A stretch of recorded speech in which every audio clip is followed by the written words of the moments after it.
to the Almost Perfect Podcast. Welcome to the Almost Perfect Podcast, a celebration of fuck-ups, failures, and falling flat on your face. This is a podcast that believes you can learn from experience, but that experience doesn't have to be your own. Ha, I'm Bob Perfect, and I'm a functional fuck-up. Let's learn from somebody else's mistakes, and today we're learning from Conrad Koch.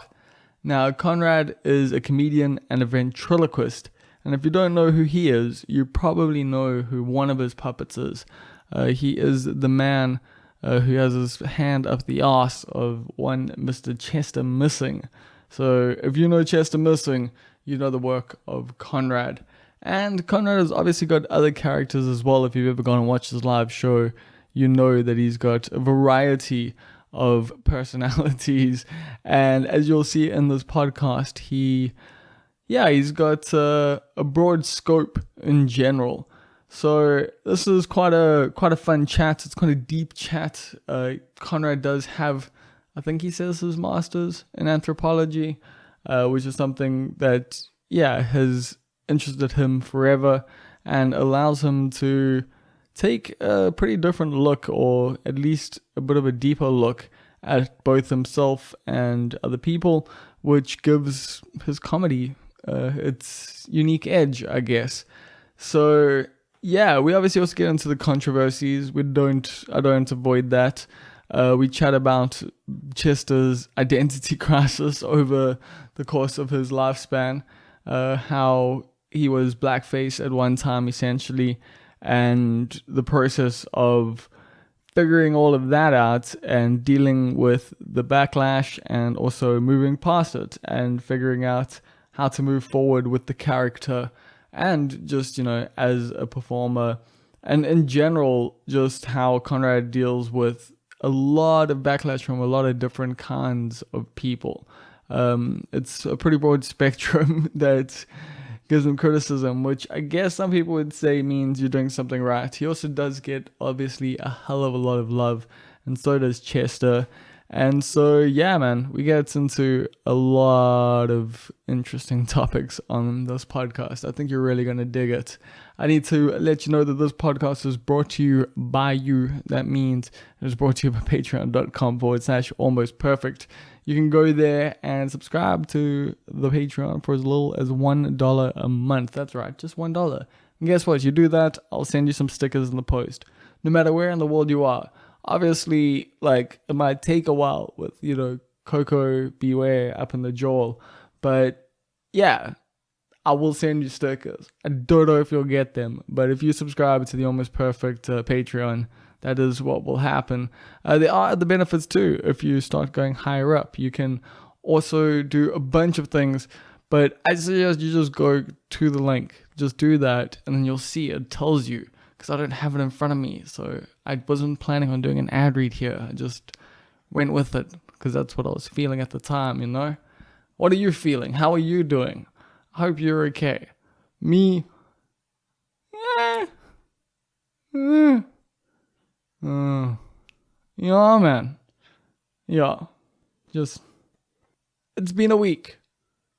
Nothing has fucking happened. I haven't really gone anywhere other than to the fucking shops with my gran. But that's, still, somehow, it's managed to just be this, overwhelming, overbearing,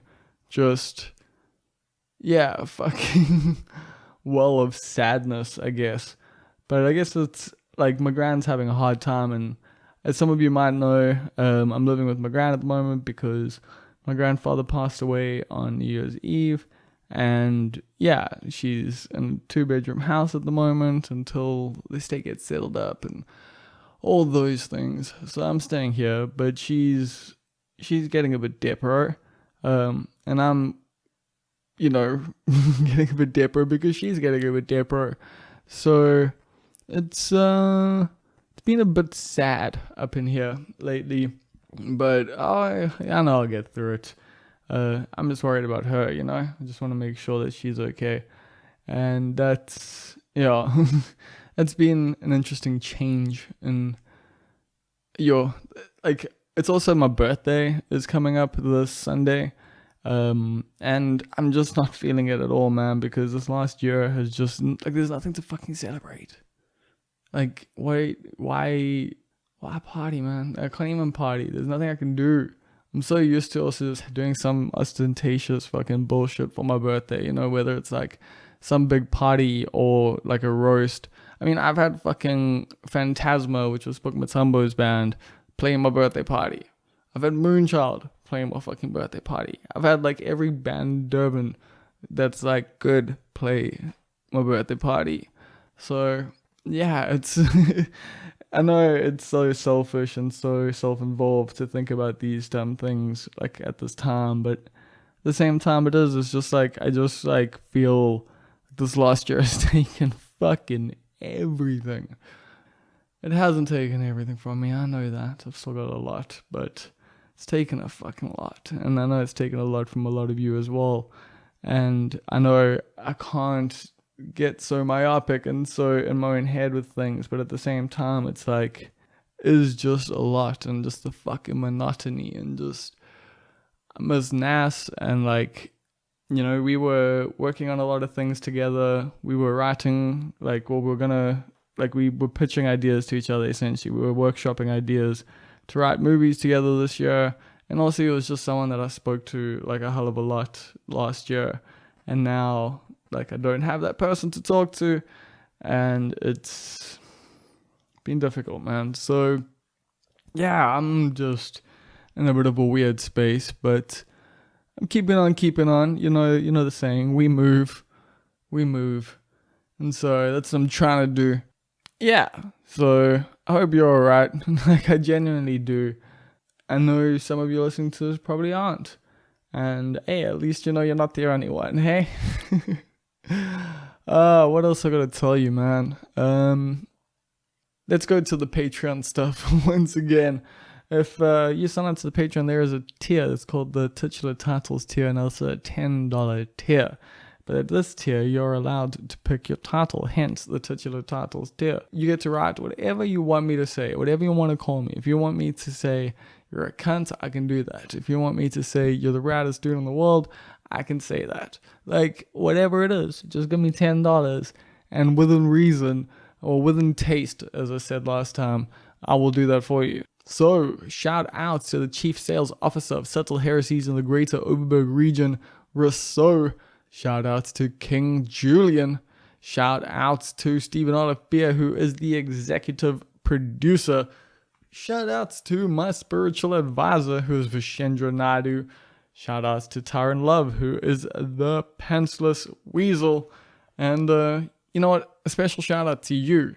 Yes, you, for listening to this podcast today. I appreciate it immensely.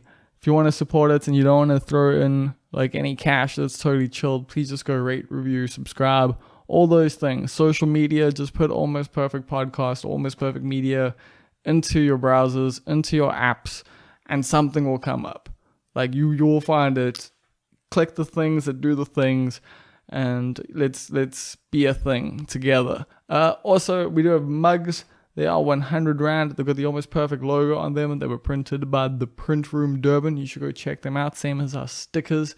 They give us a little discount for saying that, so shout outs to them. Much appreciated. And yeah, the mugs are 100 Rand each, with 100 Rand for delivery. 10 Rand from each sale goes to Sasonke. Sasonke is an organization that is working to decriminalize sex work in South Africa. And yeah, it's by sex workers, for sex workers. And I recommend you go check out their website, sasonke.org.za, for more information on them. Lastly, I need to let you know that this Sunday, the competition for the Lilies Are Red 7-inch clear vinyl closes. So yes, midnight on my birthday, I will be giving one of you the Lilies Are Red 7-inch. Now, this is a cool collaboration between We Are Lilies and Roses Are Red, which are two independent record labels here in South Africa. They're doing a bunch of dope, collaborations essentially. They're going to be putting out a bunch of 7-inch vinyls that have singles on them by two different artists, or maybe even more, but two different songs essentially. So I've got a copy of the first one. I'm going to be giving that to one of you. So all you have to do to win that is email me or hit me up on social media. So my email is bob@almostperfect.co.za, and the social media is almostperfectza on Twitter. It's Almost Perfect Media on Facebook and Almost Perfect Media on Instagram. So yeah, hit me up on any post really, or just bob@almostperfect.co.za, and tell me what your favorite takeaway or your most pertinent takeaway, your biggest takeaway, the thing that stood out the most from the Rose Bonica episode of this podcast. And yeah, motivate your answer a little bit. If I think you got the best answer, if I think you got the best entry, if I think you've motivated your answer the most, then yeah, I will swing you that 7-inch vinyl. And I'll be honest with you, not that many entries yet. So you've got a couple of days, depending on when you're listening to this, to get those entries in, and you've got a pretty high chance of winning. Probabilities are high, depending. If you've already entered, then your probabilities will go down, obviously, the more other people enter. So sorry about that, but personally, for my ego, I'd like the number to go up a bit. Yeah, so that's it. That's everything I needed to tell you, which means it is now time for the Almost Perfect Podcast with Conrad Koch. So how are you living, Conrad? I'm living great, thank you, Bob. It's been such a crazy time for all of us. And so in the light of what we've just gone through as comedians, having to adjust our entire world, I'm pretty good, actually. Yeah, you more than most people seem to have really managed to make this lockdown situation work for you, because a lot of us, when a lockdown hit for the first time, everyone started doing lives. I mean, I even started a thing called Almost Live. There's like episodes on YouTube and stuff, but everyone was going on Instagram, on Facebook, interviewing each other, making shows, doing all these things. And I didn't see you come out with something immediately. But months later, you now have like a proper show that you present to corporates that you can now do pretty much anytime. Yes. The way I saw this was, first of all, I didn't understand why everyone was interviewing everyone, because everyone was doing it. And so what is the audience actually getting out of it? Plus, I'm a big fan of writing good content. I think you must write, and you can't just, you can improv a little bit, but make sure you do some writing. Which is hard because you kind of got to do it without testing it. And you can test it a bit, and you just open up Facebook, go live. If you've got enough fans, you'll have enough audience, and they'll comment on what's funny. But it's not, you still need to deliver content. You need to talk about a thing. You can't just pat each other on the back and laugh at each other's like quirky relationship vibes. So if you do that, and I have done that, make sure there's a structure to do it in. So I went, what do corporates want? There's no money in the system. There wasn't money in the system before lockdown. We're already in a technical recession in 2019. What system are you talking about then? Economically, in South Africa, there's not a lot of money in corporate coffers to book comics, and that's where we earn most of our money from. So you need to be offering them something that they can justify on their bottom line. So you need to go, what is something that, like from a business point of view, is justifiable? So for example, a talk on corporate culture is justifiable. A team building is justifiable. A talk on diversity related issues. I hate the word diversity because it's used by racists to not deal with the real problem, but that's the word we have.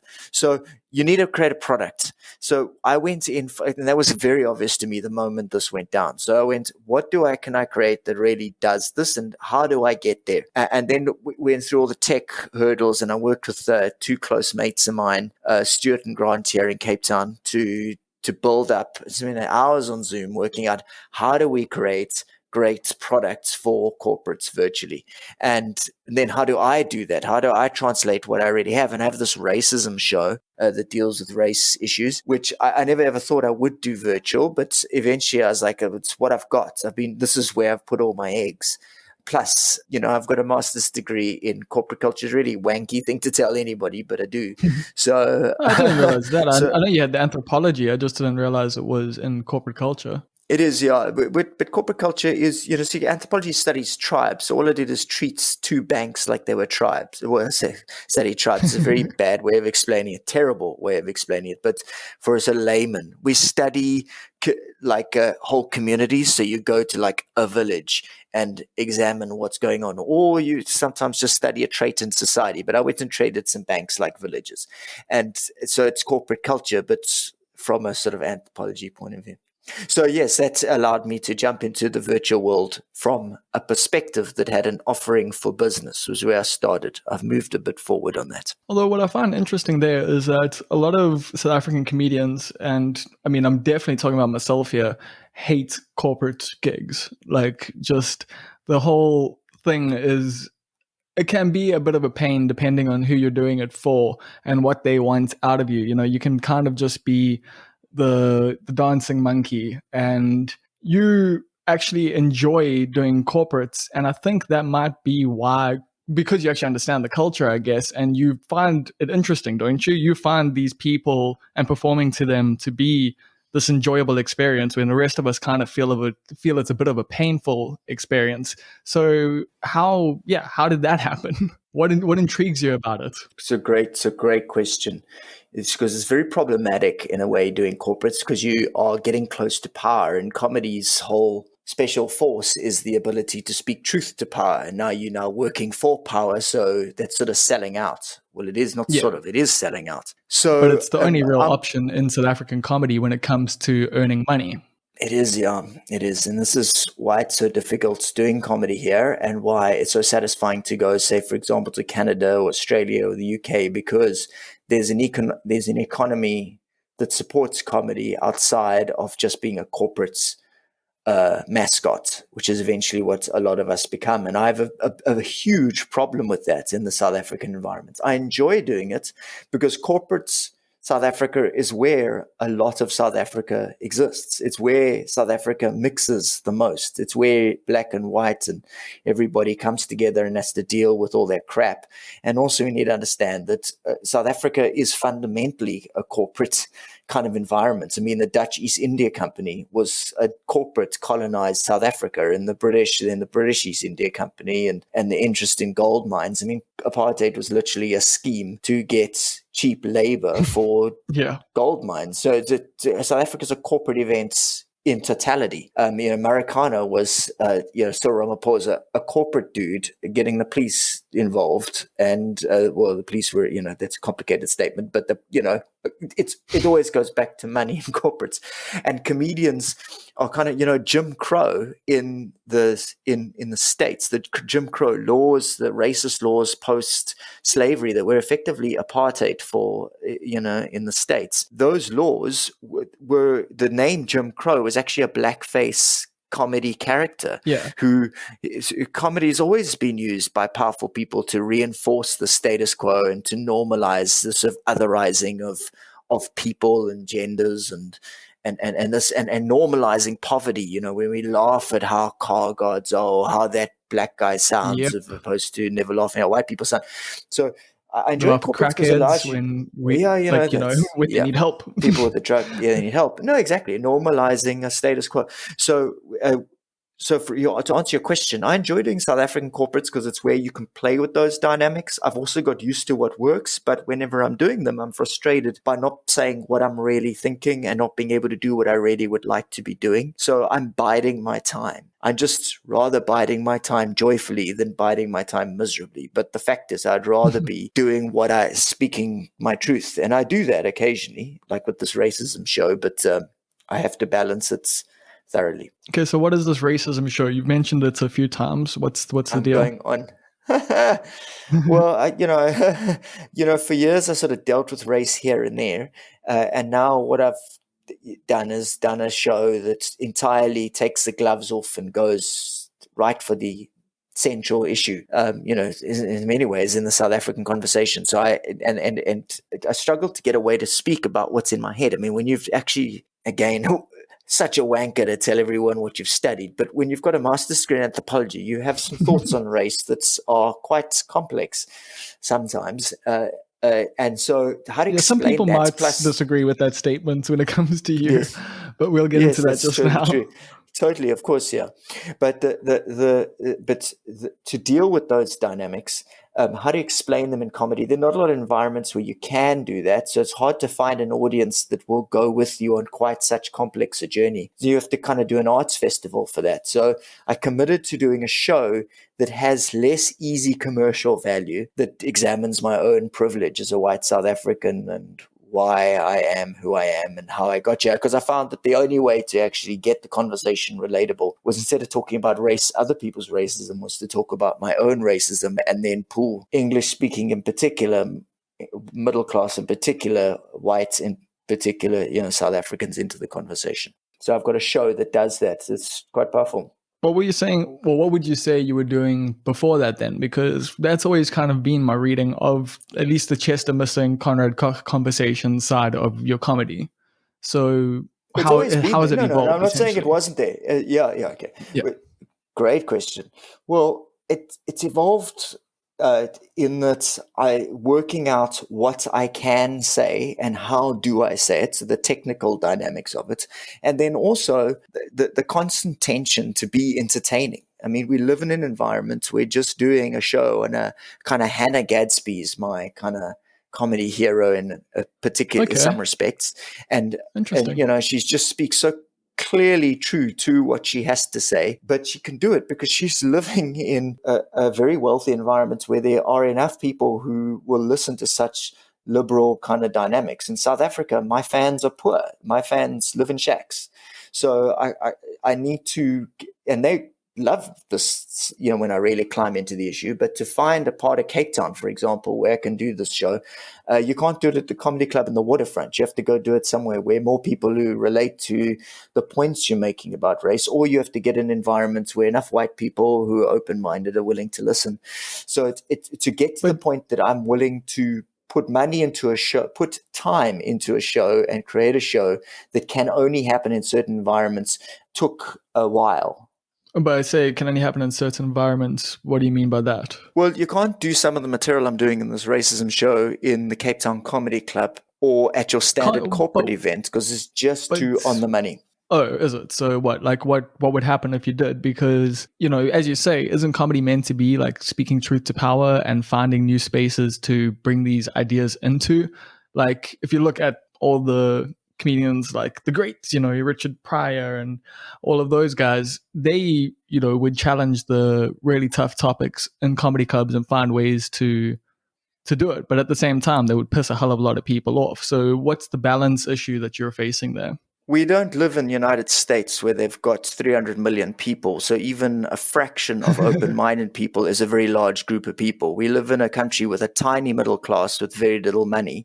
So that fraction of people who are open-minded enough to have their boundaries pushed is much smaller. So we have to, in many ways, compromise, unfortunately, in order to even survive. And it's sort of quite a layered conversation for me, because on one hand, like the Richard Pryor kind of thing, was a very alternative comedy in the UK, like a Stuart Lee. Yeah, I love that Stuart content. Lee. Yeah, that content is a product of wealth. I mean, the Edinburgh Festival can happen in the UK as this incredible liberal arts, like such aware comedy can only happen because they colonized half the world and have the money to have people who can afford to go watch such shows. South Africa doesn't have that privilege. So that doing that incredibly aware work is actually very privileged. We have to be able to survive at a tractor convention, explaining to apartheid beneficiaries and getting them to understand. And to do that, you do have to charm them. You can't just go in guns blazing to a group of people who are quite conservative and say you benefited from a system, an atrocious system of racial supremacy, and are still benefiting, and nothing has changed. You can do it, but you don't get anyone to listen. Yeah, you would Bill Hicks it up essentially there. Exactly, because he would go into crowds and just swear at them and just call them stupid and just like talk down to them. And his career, it's wonderful to watch. But like, and it's, as a comedian, it's like, oh, I wish I could fucking do that. But it's when you're actually on stage and you're staring at the audience and you know that like, well, I need to make a paycheck out of this. It's a lot different. Yeah, and that's what the compromise you're sitting on there is, the uncomfortable truth of South Africa. There's no way to avoid not benefiting from apartheid as a white South African, and that fact never goes away in any conversation you ever have. Yep, that is 100% true, unfortunately. But when did you first start figuring that out? Oh, that took a long time to understand in depth. When I studied the stuff, and I met, I went to Bishops, but I was like a kind of fringe kid in that environment, so I didn't feel included. But that doesn't mean I didn't get all the advantages. But I didn't feel like I don't identify with those dudes. Yeah, relatable. So, but it was not like it's not like anyone was coming and going, do you understand what apartheid is? This is what happened. And even when I met Truth and Reconciliation commissioners, when I was, in my like undergrad vibes, and met people who were tortured by the apartheid state, they still don't explain the granular detail of how the little advantages exist in accent, in culture, in social capital, in cultural capital. So it took years. I mean, my master's degree really helped me build that idea, the understanding of the South African comedy industry into what's acceptable. I mean, Chester being brown at all, if I'd lived in the UK, I would have had more awareness of the dynamics of that. At the same time, I live in Africa, so the conversation was complex. I mean,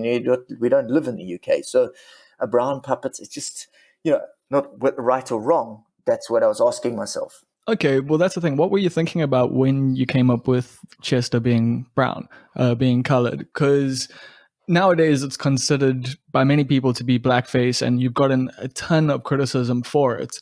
But knowing you and knowing your history and knowing all the work you've put in, obviously you're anti-racist, and yet you created something that many consider to be racist. So what were your thoughts going into it? Like, were you considering these things? Were you thinking, like, is this blackface?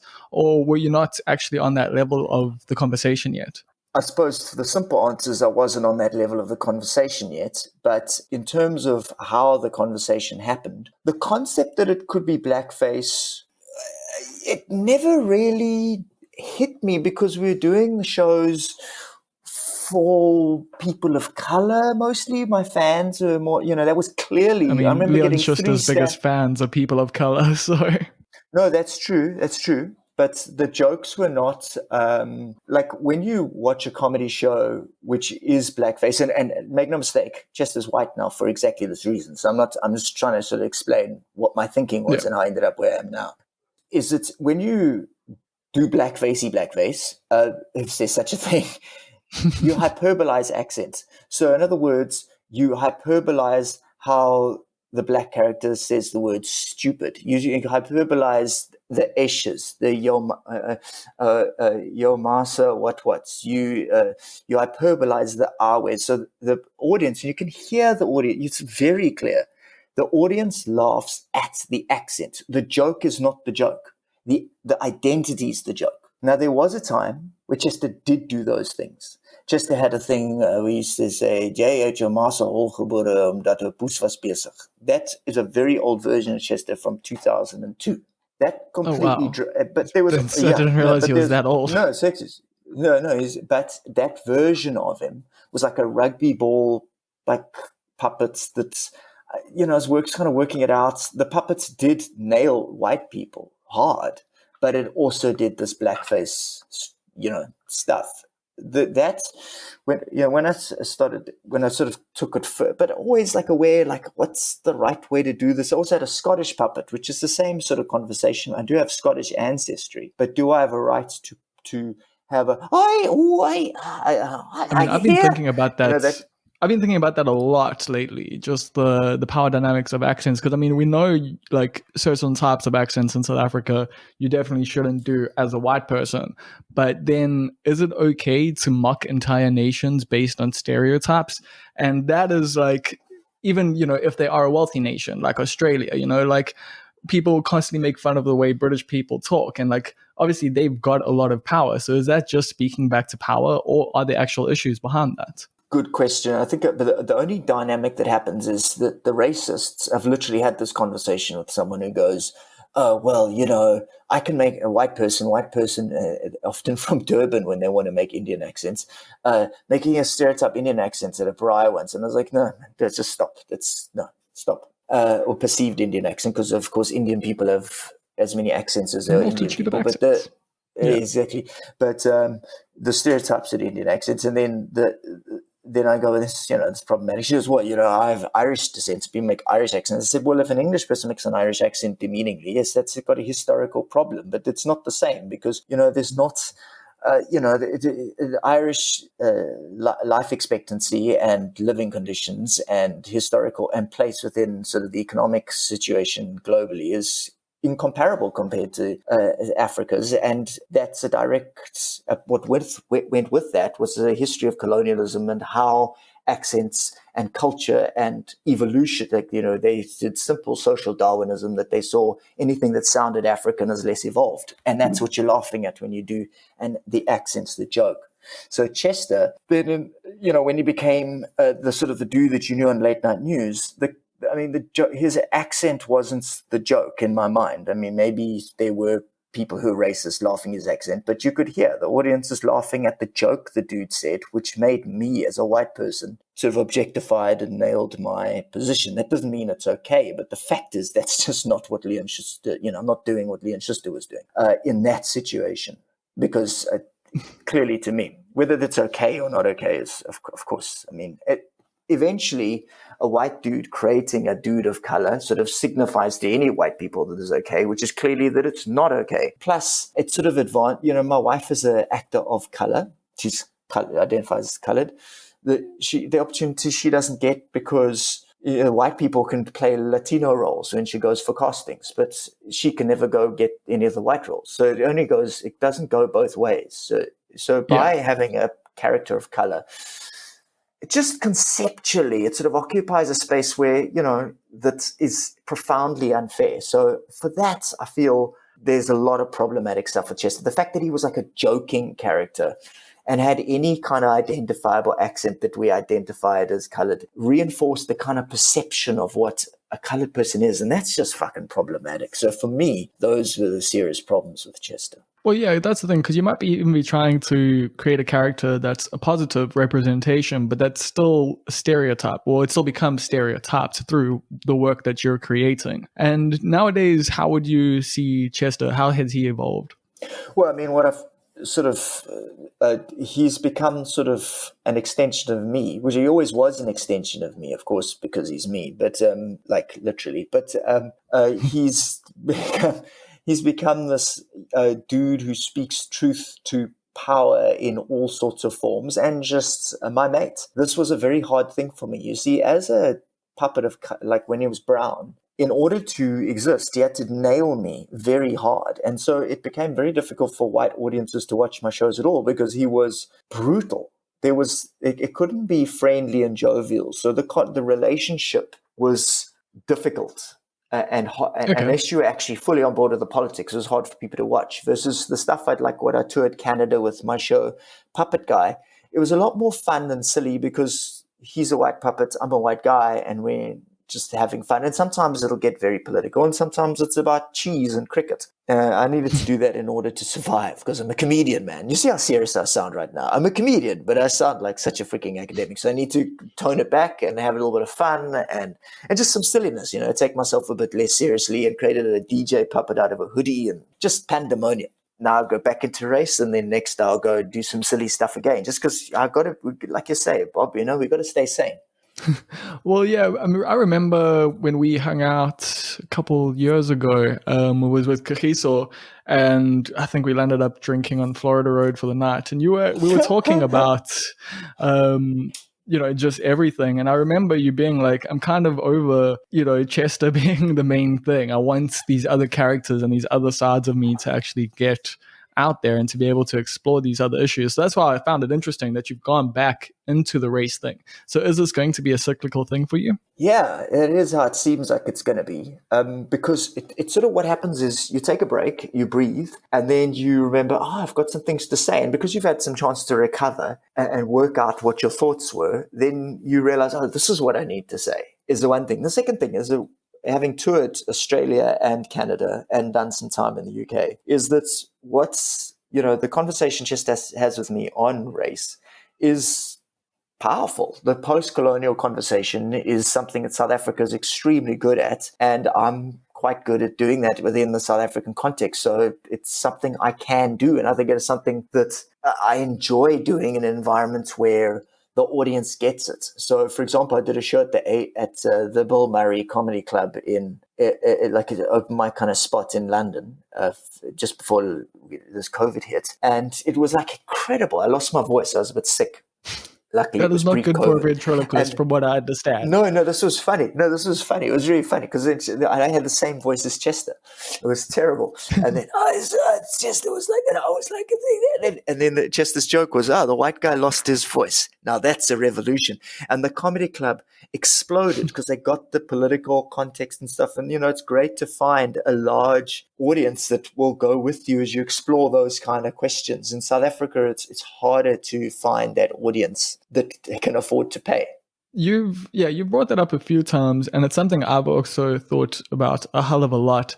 Is just like, South African comedy audiences aren't there. Like, it's such a strange thing to try and actually do. I mean, there are the comedians who can just do, I wouldn't say generic, but like somewhat palatable to everyone kind of comedy, and they do just fine because they can get up in front of most crowds, and most crowds kind of just want that kind of comedy, like the Kevin Hart kind of stuff, Whereas if you actually want to discuss issues in your comedy, which is what some people do, like yourself and like a few others, I find it does get, harder to actually have a career in comedy in South Africa. Obviously, you've got the likes of Loyiso Gola, who has just made it his whole thing, but he's also someone who's had to look overseas to try and find a bigger audience almost. So is that also the problem that you're facing?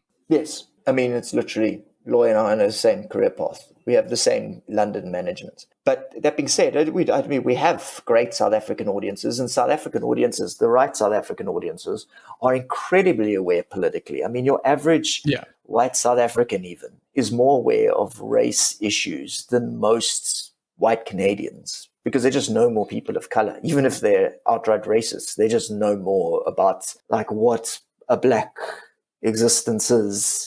The dynamics. Many of that. racists I know no Zulu, so like. Well, exactly.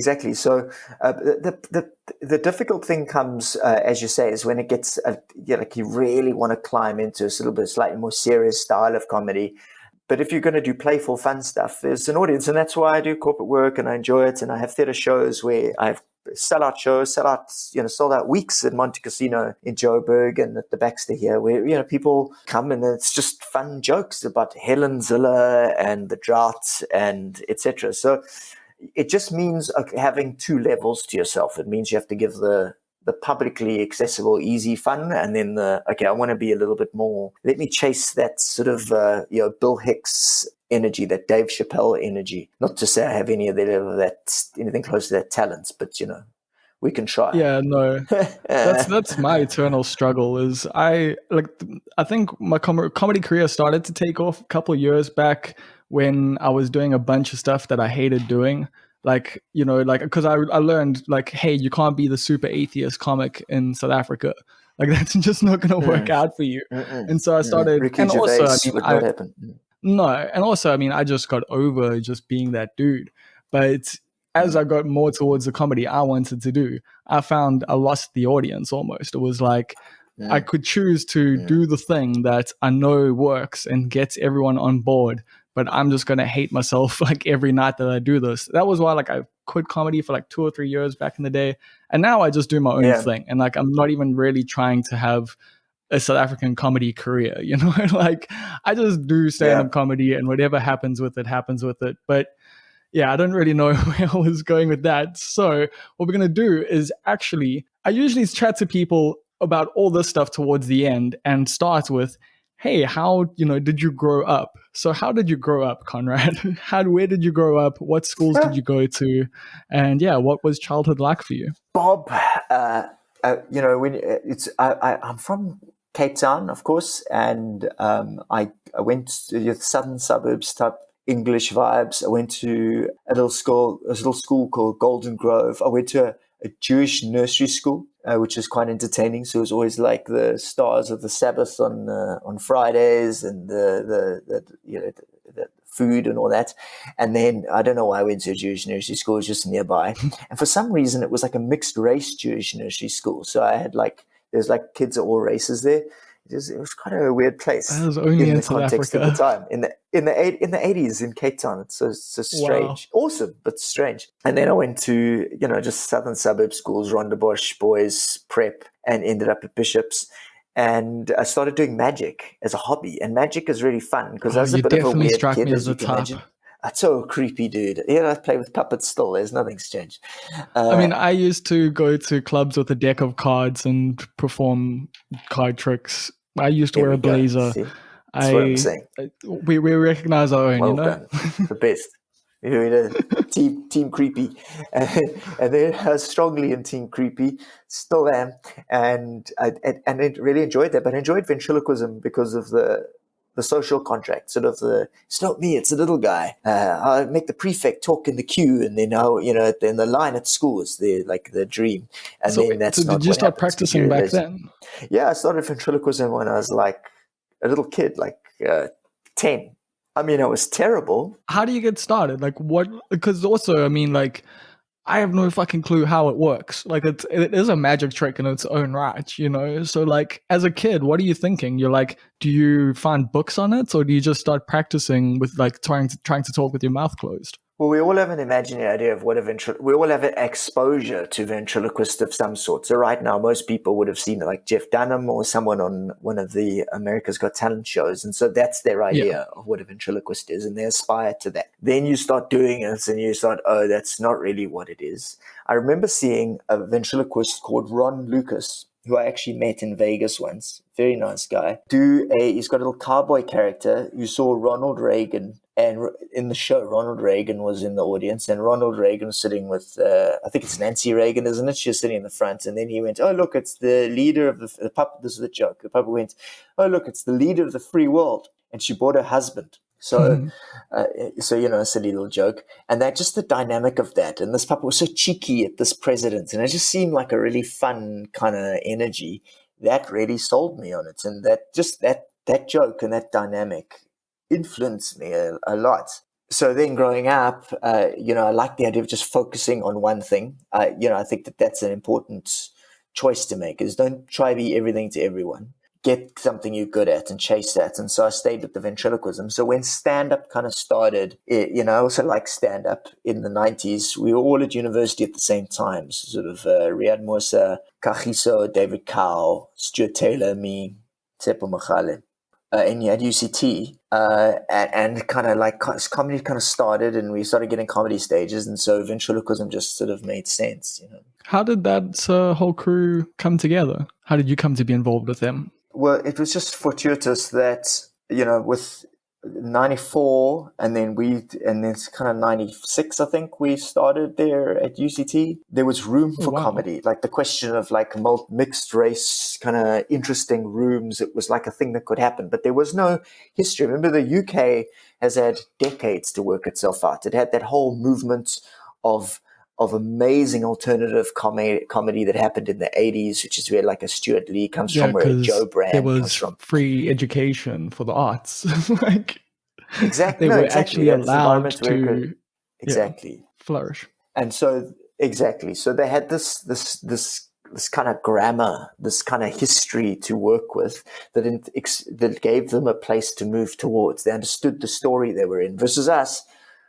Well, we didn't really have a lot. I mean, we had, for me, the white kid in Rondebosch, it kind of Peter de Gace.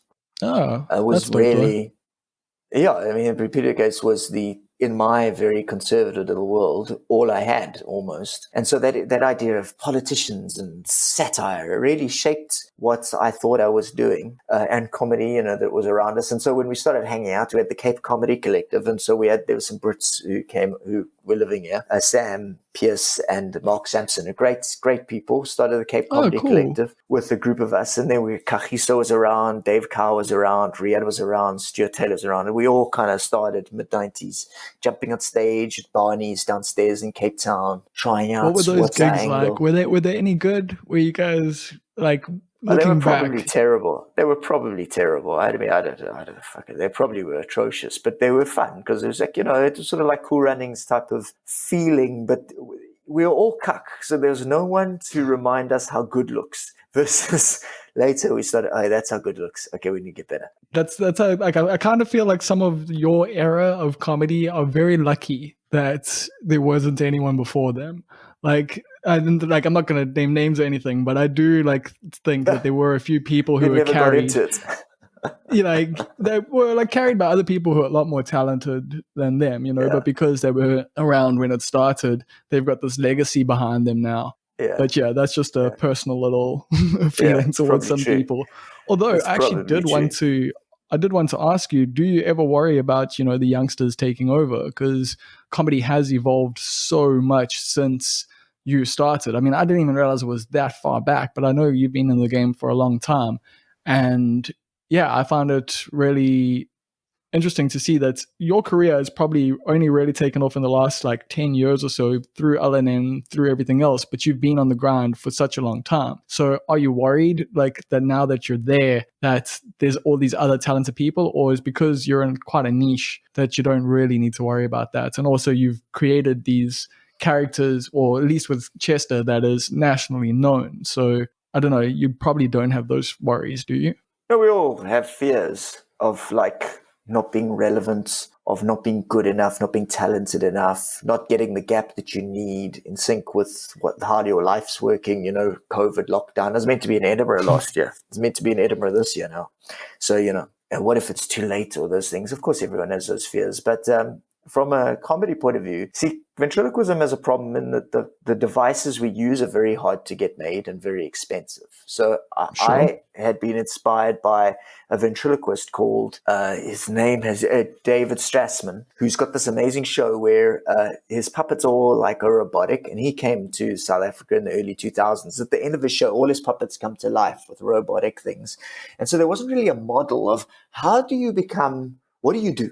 What's the game plan here? So I knew I needed money. And so what I decided to do, and it was a clear choice, Stuart Taylor and I had this. Stuart is going to do public shows. I was going to go do corporates, go to Joburg and do a lot of corporates to get enough money to be able to try what I need to try, which I did do. I went in, and that's when, and then I found as I was doing these, and so I was doing well enough, doing sort of kind of corporate comedy, did the 5FM comedy jams and Blacks Only back in the day. So I wasn't not there. I just wasn't getting TV exposures, which, as you say, I didn't pop it in any kind of way. I just was doing fine. I was making a good living out of comedy. I bought a home. Chester was an old version of Chester, used to grill the CEO of SAA for like every month for like 2 years.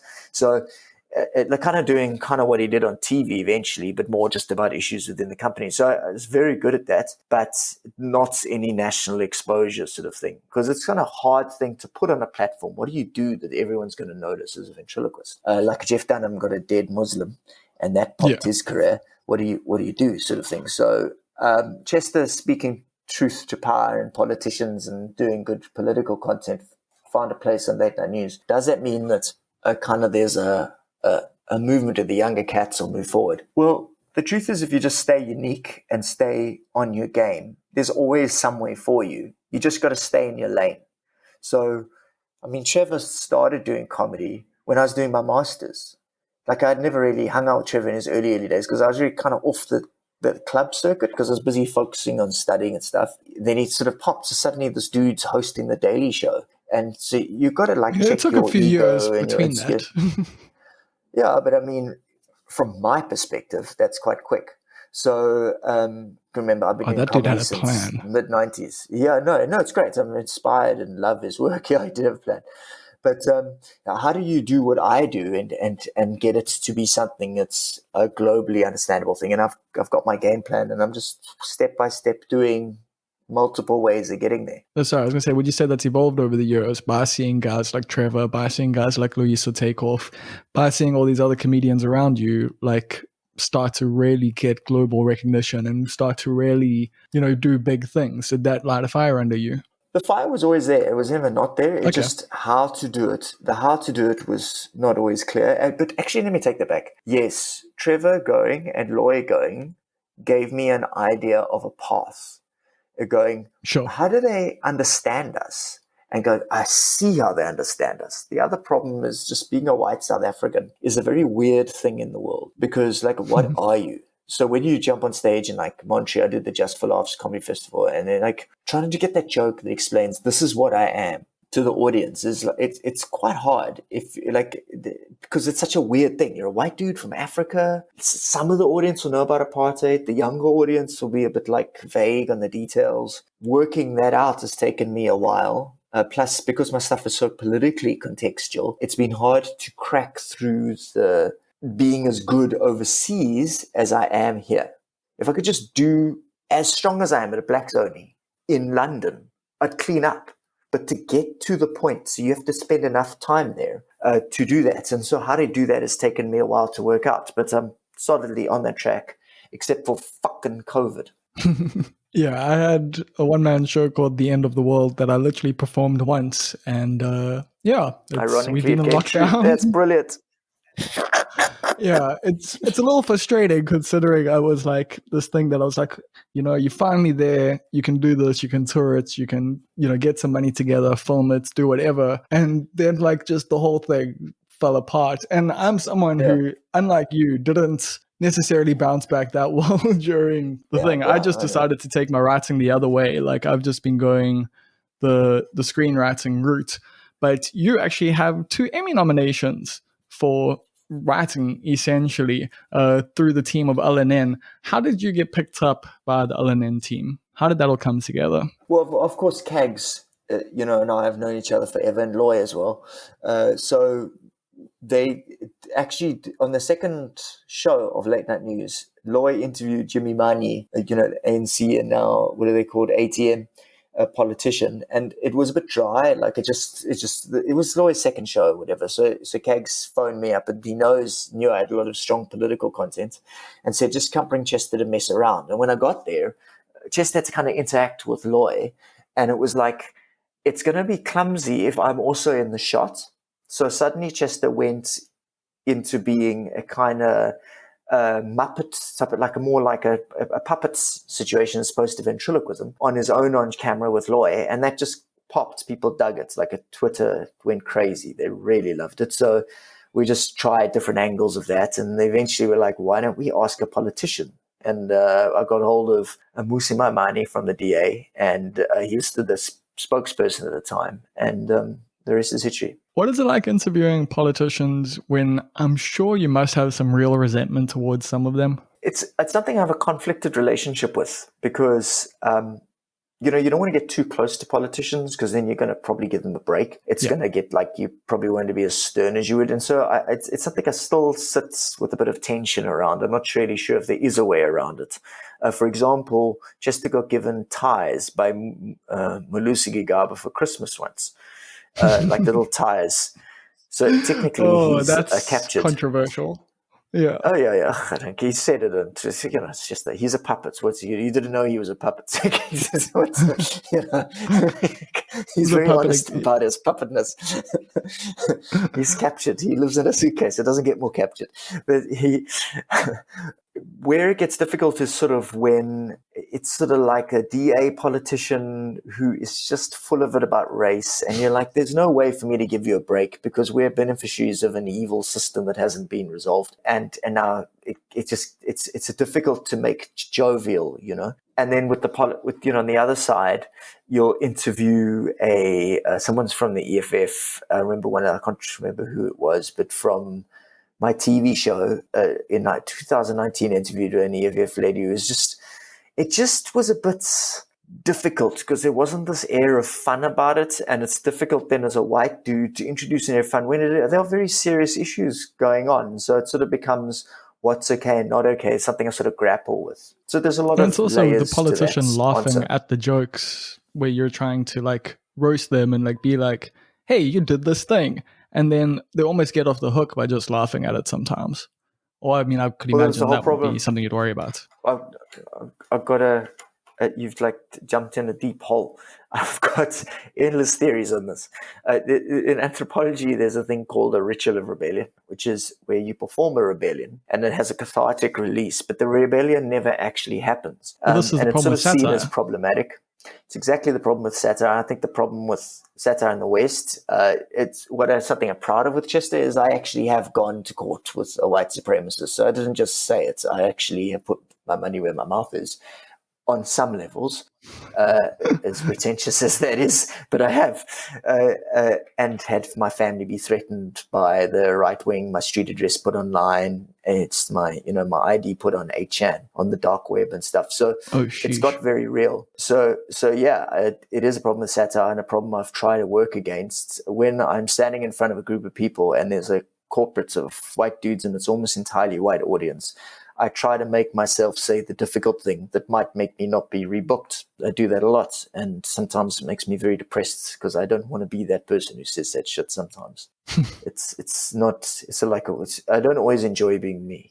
Well, I was going to say, does it ever get tiring? That is literally one of the questions that I have here for you is like, does this whole constant political, just being engrossed in it in general in South African politics, which is fucking depressing and is just painful to deal with because of how you can just the whole country is just screaming at the TV and screaming at Twitter all day, every day, because it's like, why the fuck are things not working? Why are you still stealing? Why are you still doing this? Like, why? Just why? And you're constantly immersed in it. It's like, it's your fucking job is to know what's happening in politics. So yeah, I was going to ask, does that get tiring? Well, surprisingly enough, I've recently realized that's actually not my job. In spite of the fact that I act like it's my job. Okay.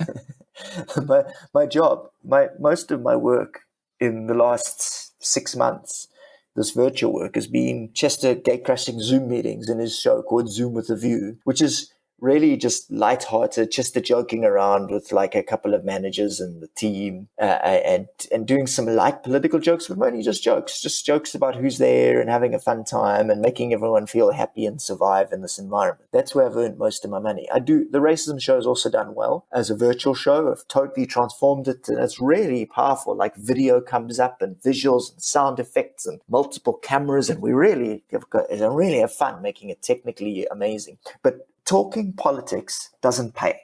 There's no one who goes, we want you to come in and say difficult facts about the South African political status quo. That doesn't happen. So people have this idea, you make money out of saying things about politicians. No, I don't. Even having a TV show that does politics pays very little compared to a corporate gig. I get paid less for a month of TV show shoots than I do for one corporate gig. So, and I certainly didn't make myself friends with any corporate people by pissing off the whole right wing and Jacaranda FM's whole audience by going to court with Steve Hoffman. So I like the idea that this is like, so it's contentious because it actually doesn't pay me to be this loudmouth asshole. Most of my money's made being fun and silly with a puppet. So it's weird because I think you and Deep Fried Man kind of share that in a way, because you both face that right-wing pushback, and it does affect the content you then produce from then on out. Yeah, right wing's Deep Fried Man's a strong example. I just have enjoy doing the sort of slightly more accessible, silly commercial stuff enough that it's okay. But I've given myself an outlet by having this great, really fun, but powerful and enjoyable to do show on deeper issues that I can let off steam with that and know that there's a place for that in the world overseas and in festivals and stuff that allows me to be that person while I'm living this kind of middle life of being this sort of quirky puppet guy. So you'd say you've actually found that balance. So it's not as tiring you're not always dealing with politics. You've actually diversified your act into so many different things now that you get to explore all these different sides of yourself. And so none of it is ever too overwhelming. Well, I'm just quite an intense person. So as you can hear, I always find these kind of chats weird because they're very self-indulgent, but I am quite an intense person. So I need to, my wife is a woman of color. She's gone through her own massive issues in her own life and still does continuously. My worst day is never something I can complain about to her because she has far harder time than I ever have had. So, but the problem is that I can't bring my heaviness into our world all the time because it's something that she grew up with versus I'm just a tourist in this conversation. So I found that I need to lower the tone and make myself less central. So, for example, I can't stand what the Kifness is doing. With You and me his like both. racist satire. Yeah. But I won't go take him on a big public platform and shout and scream about it, because that's just two white guys grabbing center of attention again, which is what my criticism of the Steve Hofmeyr thing would be. So I balance it by not getting too involved and not arguing with the internet trolls. Those guys exist there and I exist here, and I'll do what I can, but that's all I can do. Do you get a lot of that though on your replies now, or has that kind of died down, or has it gotten worse over the years? It depends. It depends on the content I put out. So if I tweet a strongly racially difficult thing for people about, say, benefiting from apartheid or something, a video that Chester makes or something, that'll get quite a few replies, the sort of Ronaldo Ghost or kick in. But he just seems so little that I just never reply to him. It's just such a DA YouTuber. I don't know why I was talking. And then it's ridiculous. It's preposterous. You're a DA councillor as a YouTube channel. Just fuck off. I've laughed about that for years. It's ridiculous. But on my own Twitter account, it's at Conrad Koch. For example, I was promoting the racism show. I gave the proceeds to the Katrada Foundation. I gave a percentage of the proceeds last year and did the virtual version. And the amount of trolling that because they try to find an angle. Oh, you had a brown puppet, so you're racist. And going, I've spoken about this. In fact, I had a whole show dealing with it. So, but what? So they don't. They just tell me how talentless they think I am, and it's just relentless to have people tell you how much they hate you so much. So I sort of avoid my own Twitter accounts, and if people do give me shit, I tend to just block them, and I don't tag people. So also, if I argue about Gareth Cliff or something, I don't tag him, and I don't go on. I say my piece, and then I bounce. I have a show, as Loy would say. Loy is actually the guy I learned this from. We have a platform, so I just do a show on the issue. I don't use Twitter's not where South Africa lives, so I do a show on the issue and I get that show to be seen. And this is something I've thought so fucking much about as well. Is just that whole thing of, why am I wasting time putting content on Twitter, putting the stuff out on Instagram, doing all these things, making these people money having stuff misconstrued, when I could actually take some time, think about this, write about it, and actually create something rather than just tweeting a pithy little thought that then 50 people tell me I'm a cunt for, and 10 others are like, oh, you're a champ, and I feel good about myself and everything like that, but nothing's happened. That's the problem that I have with social media so much, is there's discourse, and I do think it has helped push discourse forward in a lot of ways, but it's also helped things regress in so many ways, because it's now become so fucking polarizing. You can't have a nuanced opinion anymore. It's either you are for us or you are against us. And that has become why I have just found myself less and less and less on the internet, because it just makes me so frustrated. And that's the thing, I don't get the replies that you get. I mean, I can only imagine I check Chester's replies sometimes, and it is just people calling you an idiot or this and that. But then how do you balance that, that whole thing of just constantly being told you're wrong and you're shit and this and that, versus the actual success that you're having? When you actually do shows and you see people laughing and your ticket sales are going up. Because that's the same thing with Loy. Loy gets told he's a shit comedian on Twitter every fucking day, yet, Loy's selling out in London. So what kind of effect does it have on your psyche? It makes you depressed. I mean, if you're in the... I mean, of course, it makes you depressed to sort of be this sort of explosive sort of figure. But then you just got to, you kind of get a bit cold, because I sort of manage it. So I treat it like there's social media as a product, and it's part of my product. I mean, I don't always stick to this, but I sort of became a bit callous. And what may be callous, it's problematic, but it's complex, is when I'll get a person of color attacking me for taking on racism in a way that's really disingenuous. So how dare you talk about race in a fun way? It's too serious. And it's well, we're actually convincing some people to think about, really, man, if I'm going to have right-wing white people, middle white people, the alt-right, and some sort of extreme left person of color, where's this meant to happen? Who am I meant to talk to? Go tell white people. If you tried to, they shout at you if you tell them. Who must?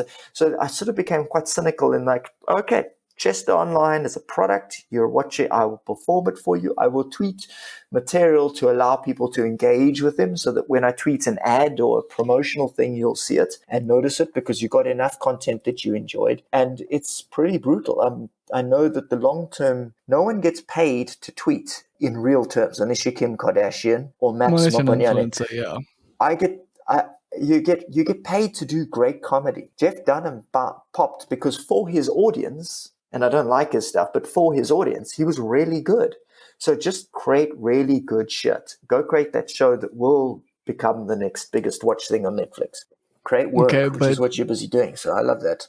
Yeah, that's what I'm trying to do. But then the whole like conversation of access comes up. And then also like the funniest thing is I saw the other day on Twitter, this one dude like being like, if you write 2 pages a day, by the end of the year, you'll have all of this.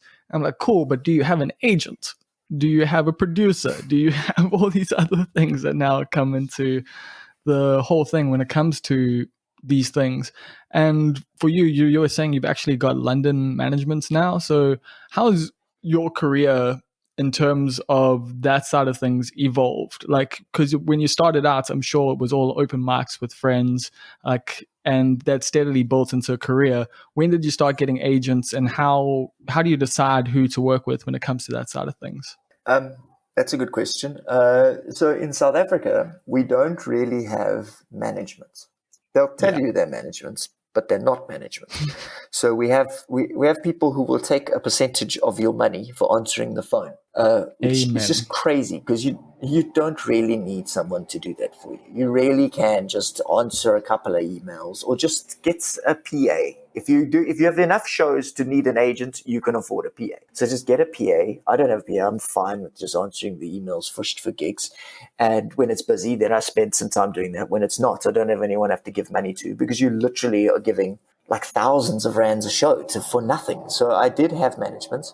And plus in South Africa, it's the relationship you have with people. So my relationship with you, my relationship with different comedian people, my relationship with journalists, my relationship with people in the political world, my relationship with TV people is all personal rapport. People like what I do and we get along and blah, blah, blah. If you have someone in the middle, they're selling themselves and their business, not your business. I mean, they might put you forward, but they also might not. So the key is know who's getting the benefit. Make sure you build up rapport with the clients. Don't sit waiting on the back foot for that to happen. And then with London, that took everything I've got. I literally went overseas to Canada and to Australia over and over again, trying to get material so that I had video footage of me doing well enough and reviews from arts festivals, multiple 5-star reviews from arts festivals so that I could approach the right person and say, here's evidence I'm good enough. And that person went, that's good evidence. And then they sort of see you at work and they go, wow, you really are worth it. I really believe in what you're doing. And then a couple of weeks ago, I was in a live stream with Eddie Izzard suddenly because one step at a time. This is one of my comedy heroes when I was a kid. So you've got to... Yeah, she's amazing, man. And so it was a sort of a step at a time. And it's still a step at a time. I was meant to go to Edinburgh. Of course, it's frustrating. A lawyer's been going to Edinburgh for like 5 years now. Yeah, and Skulk's also been going for a couple of years. Exactly, yeah. That's also a thing I think people don't realize about this comedy thing is that it's actually such a long fucking journey. I mean, I know Louis C.K. is controversial for being a fucking pervert, but he was someone who only found his voice like later on when it came to comedy. Like he'll tell you it was like in his late 30s, I think, or even in his early 40s that he became Louis C.K. So do you ever think you're still finding your voice? Yeah. Ironically enough. Very much so, hey, Bob. Yeah, he's hilariously. That actually could be a show. It's a good name for a ventriloquist show, Finding My Voice, because that's eventually the show has to be about your own narrative. So, for example, the show on racism, I keep calling that show because the show's name changes all the time. We're going to call it White Noise in London, in Edinburgh, and it was called How to End Racism by Chester Missing, like as a joke. Like, obviously, I'm not going to end freaking racism as a white guy. It's fucking preposterous. But so, you especially when it's about being able to find your voice, is also about having an audience that will listen to your voice so that you can say whatever thought comes out your head and they go with you and get it. I mean, I'm most like that when I'm doing a show for like an NGO, like people who know exactly what's in the news and understand our social politics entirely. Then whatever I think is what works, versus a lot of the time I have to go with the second or third thought because this is not exactly my core audience, which is fine. It's just that what Louis C.K. is describing is definitely something I'm working towards. And that's why it took a while to go to. I mean, I remember standing on stage in Montreal and like, you guys don't know anything about Africa. You don't know anything about race because it's Montreal. There's like 3 black people. You are very liberal, but in your kind of French Canadian way, and learning how to talk to in the those white dudes liberal way. has taken an arc. Yeah, exactly. Yeah, nicer in a lot of ways than our than with love to white South Africans, but very, very liberal, very like people who were on the right side of history. I mean, Canada's an amazing place. They're a very aware country, but with problems. Yeah, no, they've obviously there's reasons why there aren't that many people of color in Canada. That I guess we won't really get into here. No. I think, yeah, man, that does bring us to the end here. I feel like I'll hit you up again probably in a year or two just to carry on with this conversation, because I feel like I could talk to you about your career forever, because it is one that I found quite fascinating, the lane that you've taken, and how also that, you know, the stuff that you're interested in, and like that you, like you say, like you are a bit of a weirdo and a bit of a creep, and you've managed to make all these things turn into a very real comedy career. And you're, like you say, probably on your website it says, you know, it's Africa's top ventriloquist and probably the only one. So yeah, that man, needs thank to you change, so much for your because there's a younger cats that come in. I need to change that. Should I do? Let's go check my website. Thanks, Bob. I always love talking to you, and I've got to tell you something, mates. Back when Gareth Cliff's people were trolling the hell out of me back in the day, I always found your support and your courage very inspiring. So just so you know, I have a huge respect for you. Oh, I appreciate that, man. I feel like having nothing to lose and just making sure you never have anything to lose allows you to be able to say anything you want. I feel sorry for all That's you also guys true. with careers, you know, like that you got to worry about your career ending. Me, I don't have that stress. It's like I eventually love it. through doing all these things, like I mean, it's both good and bad, you know, like I feel like I'm uncancelable because I've got nothing, like, and I keep trying to get cancelled. Yeah. Like that's been my theory lately, is like, if I get cancelled, I can just have a career. Like that's all I need for my career to take off, is just for one person to be like, Bob Perfect said this thing, and then like that to get picked up in the media, and all of a sudden people know who I am, and I can do this thing. But yeah, it doesn't work if you're actually someone who has shame, I guess. Yeah, that's the problem. But the truth is, I think you're on the right path. What you're doing is a way to find something interesting to say. Yeah, shut, bro. I really do appreciate that. I mean, I've got such weird conflicts when it comes to South African comedy and when it comes to the industry and the scene, and I'm forever causing issues for myself when it comes to being booked and when it comes to performing and stuff. But like knowing that guys like you and a lot of other people who I respect, you know, also have respect for me, is something that genuinely does like motivate me a lot. So yeah, I really do appreciate that, bro. Cool, bro.